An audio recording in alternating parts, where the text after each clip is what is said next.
You're still watching Good Morning Kenya. Welcome back to KBC Channel 1. My name is Mike Migwi. Time now for Family Check. And today we are going to discuss the whole idea or the whole aspect of marriage. Now, marriage was once seen as a lifelong anchor, which was stable, unquestioned, and quite predictable. But today it has been challenged by things to do with economic pressures, changing gender roles, and also things that make the unions struggle to meet expectations. And so today we are asking the question, amidst all this, what is killing the union, the modern day marriage? That is the bedrock of our conversation today. And I'm having that conversation with Cleopa Njiru, who is a counseling psychologist. Karibu sana. Thank you for having me once more. And also William Deche, who is a psychologist. Karibu sana. Thank you. And also Kelvin Nyamache, who is a mentor, life coach and CEO of Edulite International. Karibu sana. Thank you. Thank you. Let's dive into it. And I'll start with you, Cleopa. When you look at marriage today, what do you think is ailing it the most? I would like to start by saying this. I'm bringing this program an exposure or contact with couples which spans for almost 40 years. Because 40 years ago, I did a program of 2 years on understanding fertility and supporting couples, either to achieve or to avoid pregnancy. And then all through, I accompanied couples during HIV/AIDS era. I also accompanied couples during COVID. I am that privilege. So when you look at that landscape, whatever is happening now has got an historical background. And then, as a therapist, I have also studied different approaches of looking at couples. And it's not only Kenya, but worldwide. Yes. There are people who have done research, scientific research, which says that there are those things that can determine whether a marriage will work or not. But there are also those things that can determine whether a marriage will survive. And so it's scientific. So what we see as data, or what people talk, is about the few which are not having good relationship. But we have quite a good number of people who are also enjoying married life. The only difference is there is a change, a transformation on how relationships are working and what is happening. So like in Kenya, when you look back when I was born some 62 years ago, we were about 8 million, thereabout. Today we were 53 million, over. So when you look at the two, and then the things that have come up, like the digital world, work, the communication moving from one place to another. So you cannot compare the marriage of 62 years ago and the marriage of today. But still, we have happy marriages. Yes. That's what I would want to start with. And there are scientific research that shows there are certain things like friendship, like sharing dreams, those things that can make marriages work. And when the people receive good preparation before marriage and continuous formation during marriage, then there are marriages that are working. But at the same time, there are marriages that are not working. Good preparation before marriage. We'll come back to that. But William, you know, there's a narrative that marriage is under siege. In your opinion, are we witnessing a collapse of marriage or a redefining of it? That's a very good question. I believe it's a redefining of it. We are evolving, and so is the dynamic of relationships and marriage. One would say that we are agents of free will, but we are byproducts of social influence, financial and the latter. So we see that we are entering a new age of individualism rather than commitment. We focus on our self-fulfillment to a greater deal. And that counters the whole idea of the marriage value, togetherness, commitment, having to sacrifice or compromise for another individual. So I do believe this is part of the process, really. It's transformation at its best, and we are yet to acknowledge that. I feel we fixate too much on looking at how it's devolving or how it's rotting, but it's not that it's rotting per se. It's just part of progress. Yeah. Part of progress, which is very interesting. I don't know what, Kelvin, you think about the aspect of marriage nowadays becoming redefined. What do you make of it? Yeah, as my brother here has observed, we are devolving, we are progressing. But let's go back to the days of yore. Marriage has always been under siege. Immediately God sanctified marriage, and he gave it a very strategic blessing. Satan knew this is the place now where I'm going to focus. And, you know, it became, the enemy was there immediately, it was sanctified. But now when you look at the contemporary days, things have changed, because now we have the emergency of things like social media. People now feel like in the past they were caught in some kind of a cocoon, and they want to get out of those chains. And for that reason, they people are trying now to focus more on the individual than focusing on marriage as an entity. And that is the major reason as to why we observe that marriage, as much as is being redefined, the institution in itself is plodding in the ditch. Yes. Cleopa, you mentioned something to do with the preparation before marriage, especially for people who want to get into that institution. Walk us through that. The preparation starts from birth. You know, we learn marriage as we are being breastfed and as we grow up. So that is the remote preparation. Then there is like the rites of passage. During that time, boys, girls are helped to understand, especially today, because there are some areas where we are talking for girls, alternative rites of passage, and for boys, there is now a rite of passage, which is done by professional experts, where boys are helped to understand friendship, to understand matters of human sexuality in the right way. That is still preparation for marriage. Then there is the immediate preparation for marriage, where a couple visits a therapist, a marriage and family therapist. And here we have to note a difference. Because sometimes you may go for marriage preparation, which is not actually touching on the aspects of marriage. What are you getting into? You are two different people with different personalities. How do you deal with that? You are two different people with two different backgrounds. How would that play part in it? There is issues of conflict. How do you handle conflict in marriage? There are issues of finances. And there is all those things that a good, well-trained marriage and family therapist will take you through not less than 10 sessions for people who are committed. But now what we see around is people meet, and within the second day, they are acting like they are already married, because they are doing those things that partake to marriage, but they have not had any preparation. Yeah. So for me, I feel it is good to start appreciating we have therapists who have sound and grounded preparation to help people negotiate and prepare for that. And then also prepare on how do they make friendships. How do they resolve conflict, disagreement, because they will be there, and some are there to stay. How do they walk the journey of shared dreams? Like, can they talk? Where will we be in the next 2-3 years? What are we looking for if we have to settle down in friendship, in marriage? You know, those are skills that need to be taught, not just imagined. So that is what preparation for marriage. And it's gradual. It starts from what is happening in our marriages today, because the children are observing and they are running, and then all through up to immediate. Then after that, there is also follow-up. When you stay together now, you come to the real issue.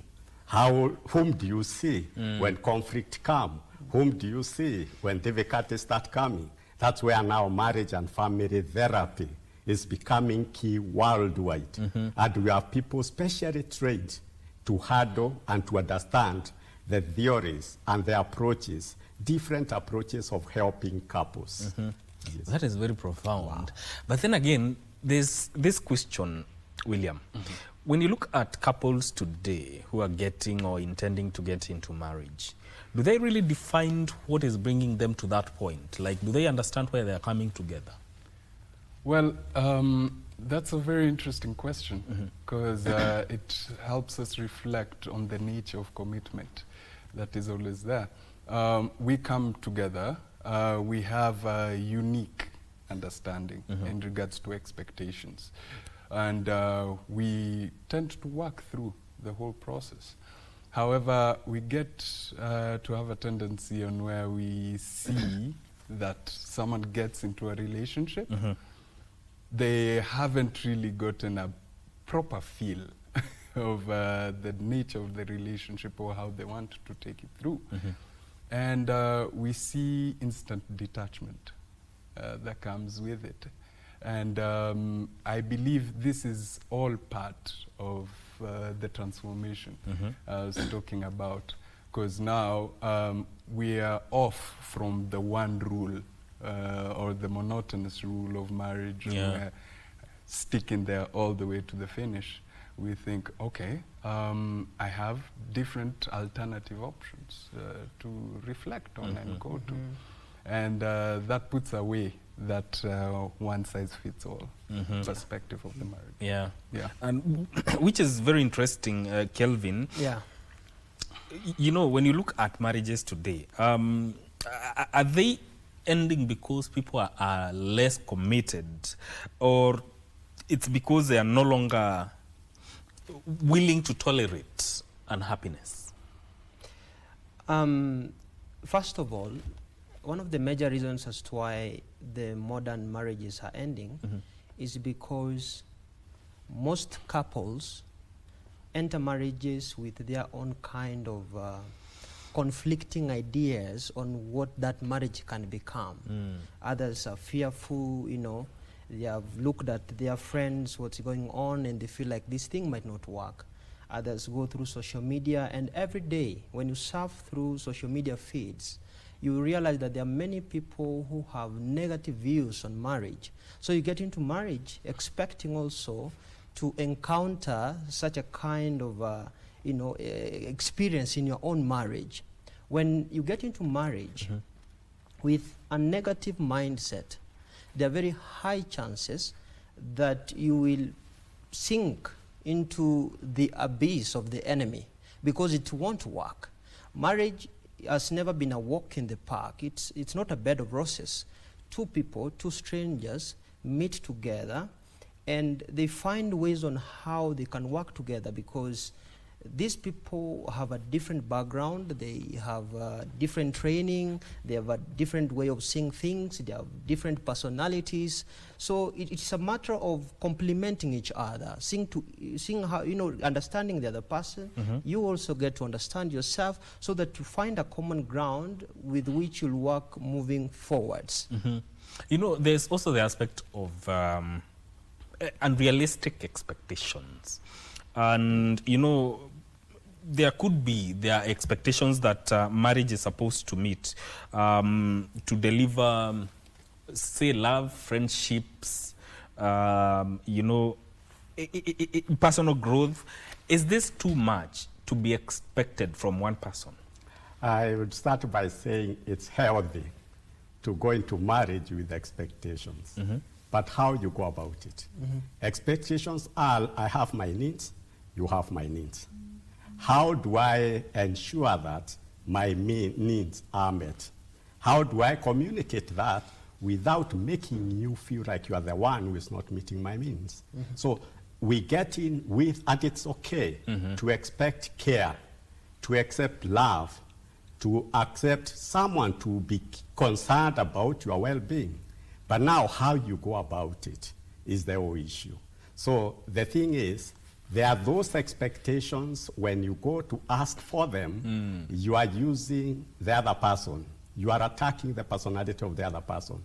But you are not expressing the I Actually, there's a school we were teaching people before until recently. I came through a person who has been doing a lot of research for about 40 years about marriage. Yes. Before in therapy or in counseling, we were telling people, start with, I feel when you do this, and I want you to do this. That's what we were teaching people. But this person shocked me the other day. I need to say, I feel, and I need, and I would want this from you. So it is 3 I, not 1 I, then you. So running some of these skills. So what is the problem is we are not given emotional skills, emotional coaching, which means from children. I'm going back to how we parent. We give our children emotional coaching, how they express their needs, how they get aware of their emotions, how they ask them. So getting into marriage is okay to have expectations, but how you ask for those expectations is what matters. So that's why people, when they go to therapy, they are helped on communication, understanding the other person, to be empathic, to ask the right questions, like open-ended questions, to share about yourself. And this goes across board. What we do at our places of work, that's why when we train people, even in corporate world, how they are supposed to communicate with each other. Then when they go home, that is what they communicate with their children, with their spouses, and that's how they will ask to meet their needs. The way you ask your partner is the way also when you are in a work environment, you do the same. So emotional skills are cut across.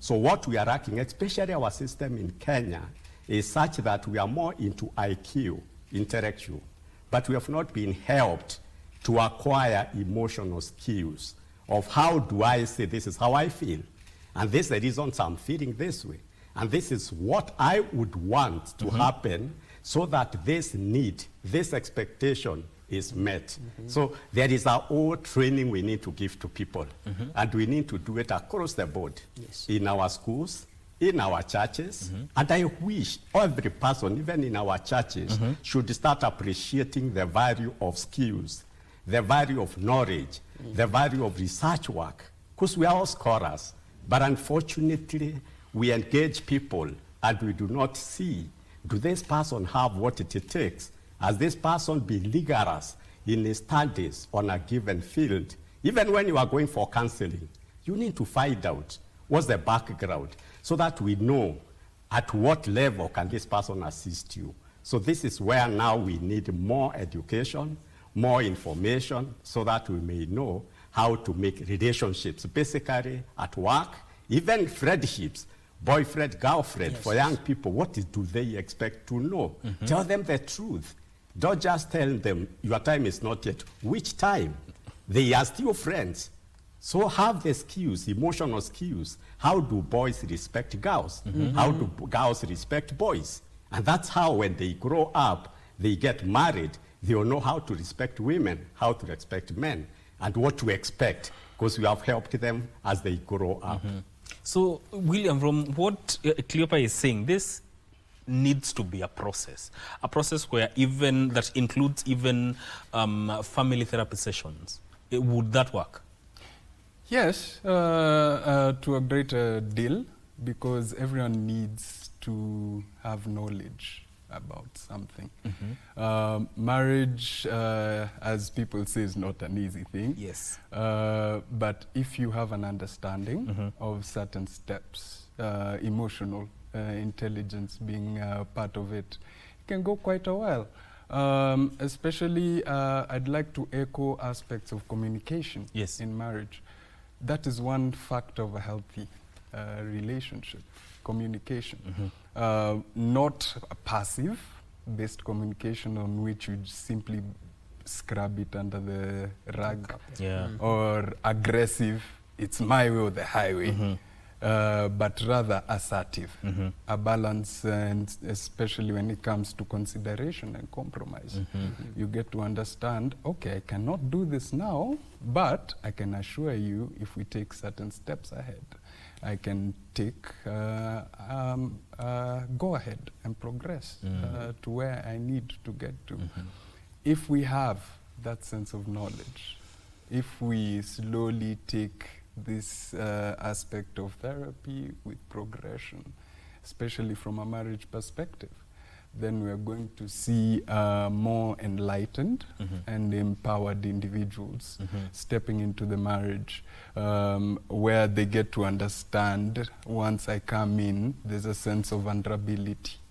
How should I address this aspect of vulnerability instead of simply causing more damage once you march into the marriage, and there's a lot of criticism. There's bound to be a lapse at that point. Kelvin, when you look at compromise in a marriage setup, is it becoming too much of an expectation to meet? Yeah, because most partners view themselves as the hero or the heroine of the relationship. And for that reason, they are not ready to listen to the other party because they feel that the other party has no knowledge about this subject matter, and for that reason, I don't even need to compromise. And as my dear friends have observed, most people are in marriage, but they don't have the knowledge of the nitty-gritties they envisage to, to expect in that setup. They are in marriage, but they're trying to see whether it can work. There's no open communication. There is no open communication at all. They're trying to see whether it can work. And when one couple makes a mistake and the other couple tries to correct them, they feel like they are being looked down upon. Don't you see I am the man? And the man should be the head of the family, and for that reason there's nothing you should tell me. And if it's a lady, why are you talking to me like that? You are the one who's in the wrong. You're the one who doesn't know these things. So people don't want to compromise, and it comes down to communication. Communication is very pertinent in a relationship, and the major reason as to why most relationships are plodding in the ditch. People don't know how to communicate. They shout to each other, they talk to each other, but they never understand each other. And that's the reason as to why I always tell people that if you don't understand, if you're not good at communication, it's not a mistake for you to go and perhaps seek for classes where you can learn on how to communicate, because communication starts with how you look at your partner, the gestures, the tone, the voice projection, and all this. If we can all learn, issues around that subject, then I tend to believe that even compromising in a marriage setup can become now a walk in the park. Yes. And Cleopa, when you look at communication in the setting of marriage, what leads to its breakdown? Many things come into play. The first thing is our own background and some of the experiences that we have gone through. People have gone through traumatic experiences. Some people have also witnessed other people having violence as they grew up. And then, because of that, when someone says something to you, the way you react, you may react based on your experiences in the past. There is also the general way that people talk to each other. Because communication, is a wide thing. Yes. And it requires a lot of skills, like things like respect, being genuine, understanding what the other person is saying and why they are saying what they are saying. So there are a lot of things that have to do with the attitude as you are communicating, so that the message you want to pass, it can be passed well. Then there are also skills like reasoning, asking questions, observing the non-verbal, what the person is, all these are the areas of communication. And so communication breakdown is when maybe someone is going through his or her own issues, or someone is going through a challenge in life, and because of that, they may not be themselves. So they are not ready to reason. They are not even hearing what the other person is saying. And so that is a breakdown of communication. Then the training itself, how we've been coached, how we've been helped as we grew up, how the society, because also the society is telling us how we communicate to each other. Yes. Like in the social media, how people are talking. Even in the news, how people are saying things. All these things are teaching people about communication. So in a relationship, communication breakdown could come because of so many factors, expectations, which you are not saying what you really expect, your past. Someone does something and it reminds you of your parent who used to shout at you, and you have never dealt with that because you have never gone for personal therapy. And because of that, you broke, or you keep off, you emotionally disconnect. So even childhood traumas play a part. A great part. When you are being breastfed, how your mother is talking, the things that are happening around you is being registered in the brain. It's something that goes there.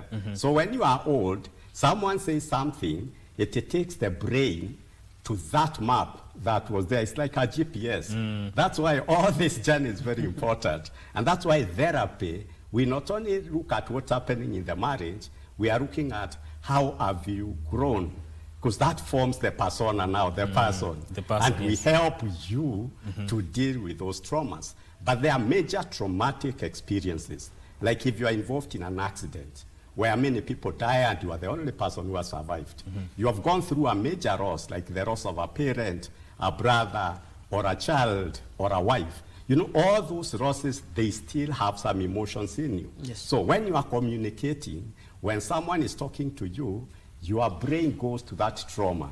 So you need trauma therapy to be helped to come out of that. So therapy is all around. So when you think of marriage therapy, it's not only the couple coming there and talking about infidelity, about finances. It's looking at that person deeply.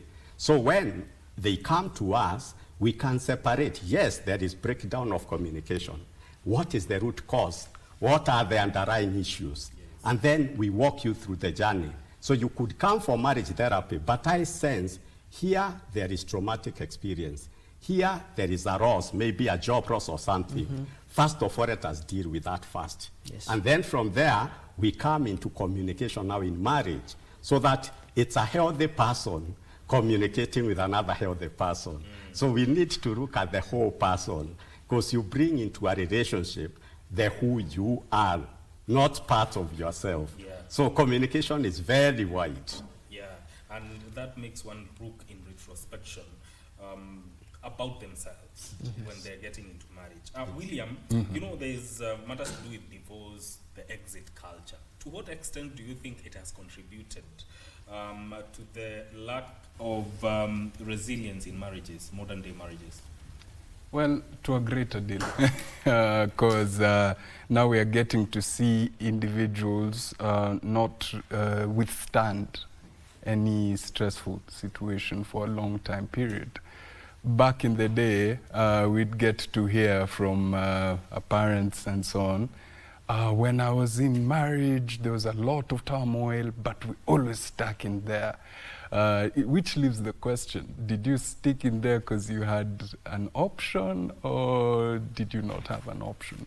It makes us want to challenge the ideas of resilience. We're doing it just to portray availability or acceptance in societal expectation? Or are we just doing it for the sake of doing it? Is it something that is coming from within? So it is highly necessary for us to come to terms with the fact that with divorce, it is something that is a reflection of probably something went wrong within the family or marriage and so on. So that was an exit strategy. At that point, is it an exit strategy because it's an extremely bad thing to view, or is it simply the fact that people are now getting to understand that they have a way out of stress? Yeah. Indeed. You know, Kelvin. Yes, yes. How do we make, and actually this is a question I'm going to ask you, all of you, and I'm taking it as your closing remarks. How do we make modern day marriage stand and remain resilient? Let's go back to the roots. As much as we are trying to run away from the ways our forefathers used to view marriage, and we are trying now to fit in the contemporary realities, let's go back to the roots. In the past, it was common for parents to prepare their children from that tender age for marriage. As young girls, young boys were trained differently on the things that they are to expect when they get into that role.